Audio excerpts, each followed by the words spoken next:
Hai Voices, apa kabar hari ini? Nah, untuk hari ini nih, kita mau mengulik sesuatu yang legend nih, dari buku yang emang udah legend banget, yang sebenarnya masih relate sih ya sampai sekarang.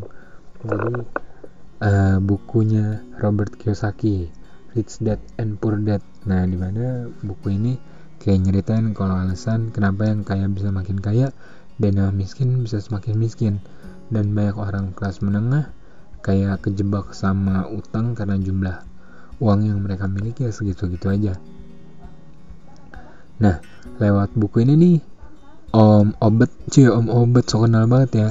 Kayak nyeritain soal kedua ayahnya, ayah yang kaya dan ayah yang miskin.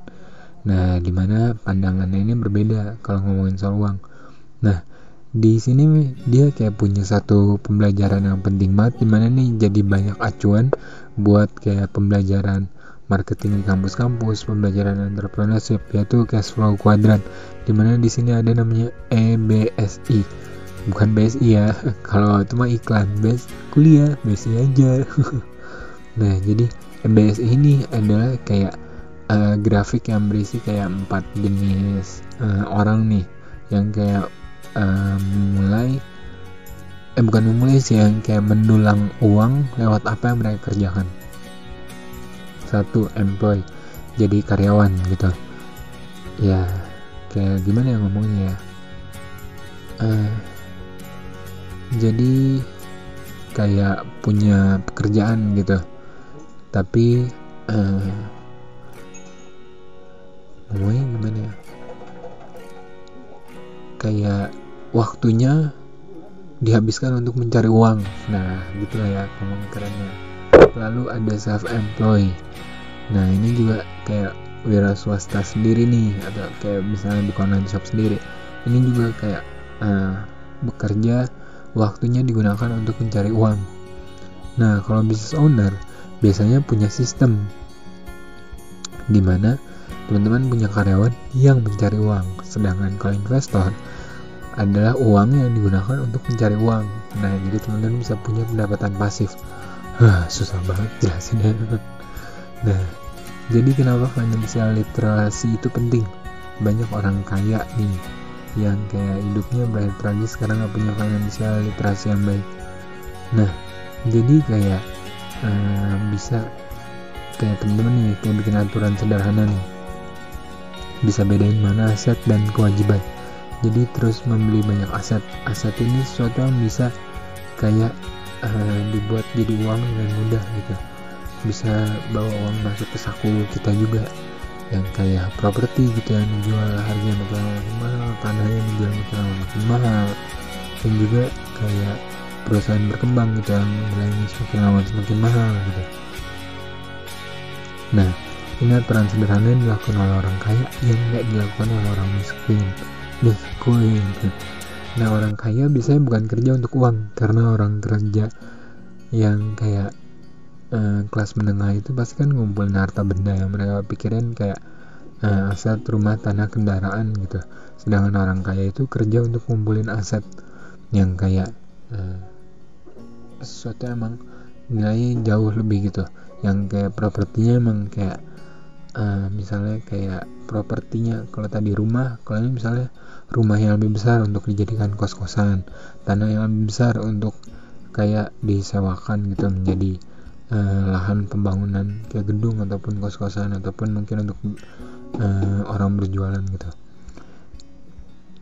Dan juga yang nilainya terus bertambah, dan kalau turun juga cenderung stabil, kayak misalnya emas juga, ataupun kayak barang-barang branded yang emang punya nilai vintage yang tinggi gitu. Nah, sarannya dari gue juga kayak bisa kayak bangun bisnis sendiri. Nah, dimana profesi yang dijalankan adalah kayak gimana ngomongnya, kayak bisnis yang dimaksud itu adalah lebih ke asetnya kita sendiri sih ya. Nah, jadi bukan kayak bangun bisnis makanan nih, bangun bisnis online shop nih. Enggak, ini sesuatu yang besar.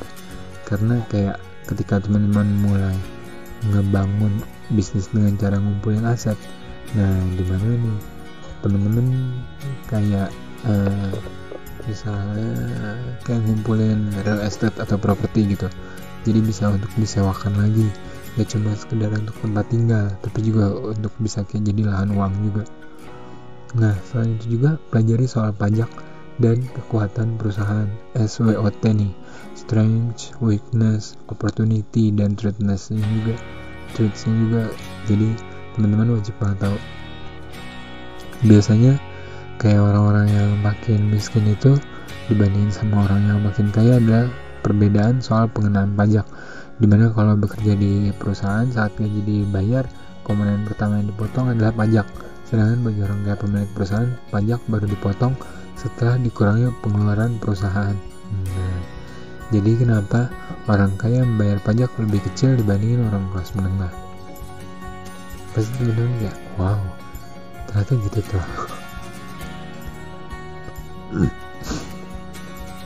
Nah, selanjutnya adalah orang kaya menciptakan uang. Nah, jadi kebanyakan orang mengatasi masalah keuangan dengan solusi yang udah gak relevan, yaitu kayak kerja keras, nabung, pinjam duit. Sedangkan kalau yang mau kaya, penting banget untuk belajar yang namanya investasi, karena investasi ini bisa menggandakan uang secara banyak, bukan kayak om kanjeng taat pribadi yang gandain duit juga, ini beda. Ada banyak cara berinvestasi, bisa dari pasar saham atau menciptakan uang dari bisnis properti. Kalau kayak om obat biasanya emang kayak dia lebih kayak bisnis real estate gitu, jadi beli rumah dari harga murah, jual lagi pas harga lagi naik. Misalnya kayak corona nih, banyak yang kayak harga properti cukup anjlok juga. Teman-teman bisa kayak mulai menabung ataupun mengajukan pembelian lewat bank. Nah, nanti bisa juga dicicil perlahan ketika harga mulai naik lagi. Teman-teman bisa menjual dengan harga yang lebih mahal. Nah, jadi buku ini gak cuma nyadarin kita betapa wajibnya nih sadar akan pengelolaan keuangan dan ngebangun aset sejak dari muda gitu, ataupun sejak sesegera mungkin untuk bisa mencapai kebebasan finansial. Karena cara yang paling tepat dari jebakan kelas menengah adalah pindah ke kuadran investor atau biarin uang yang bekerja buat kita. Nah, jadi nih buat teman-teman yang lahir dari ibaratnya kayak dari kasta manapun nih misalnya, ataupun terlahir dari keluarga yang ekonominya kecil juga, teman-teman bisa kok jadi orang sukses gitu. Teman-teman bisa kok menjadi seseorang yang kaya gitu dengan cara menjadi investor, pemilik modal, pemilik saham. Nah, itu adalah salah satu cara tepat untuk teman-teman bisa menjadi orang kaya dengan cepat.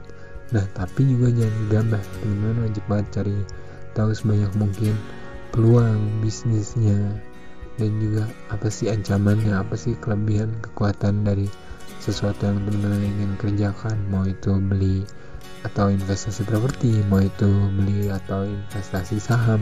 Teman-teman wajib banget tahu ya. So, sekian dulu dari gue, Penuh Justian.